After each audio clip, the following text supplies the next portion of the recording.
เจริญพรออกตนญาติโยมขึ้นชื่อว่าความเชื่อความศรัทธาของออกตนญาติโยมเนาะได้รถได้รถไม้ก็ให้พระเจิมขึ้นเฮือนไม้กับนิมนต์พระ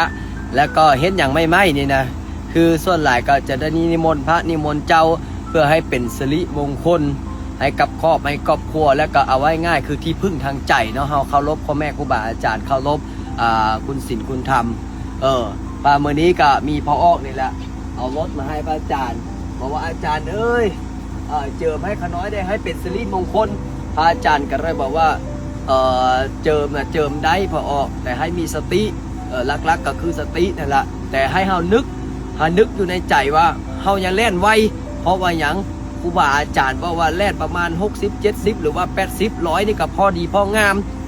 จะได้มีสติหลวงพ่อคูณเพิ่นยังบอกว่า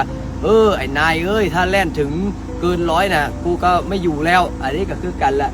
แขวคาดปลอดภัยก็คือแล่นพอไปพอมาอย่างมื้อนี้ทะเบียนรถก็งามเนี่ย958เนี่ย859เนี่ยนี่แหละทะเบียนรถถือว่าเป็นมงคลนี่ทะเบียนรถเป็นมงคลสาธุเปิดโชคเปิดละเปิดวาสนาเปิดบารมีเปิดดวงตาเศรษฐี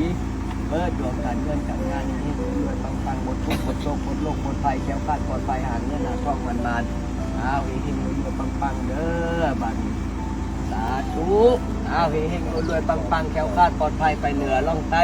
ขอให้คุณงามความดีบารมีพ่อแม่ครูบาอาจารย์ปกปักรักษาขอให้บารมีพระพุทธเจ้าปกเก้าเริ่มงามให้แคล้วคลาดปลอดภัยหาเงินหาทองมันเด้อบัดนี้สาธุ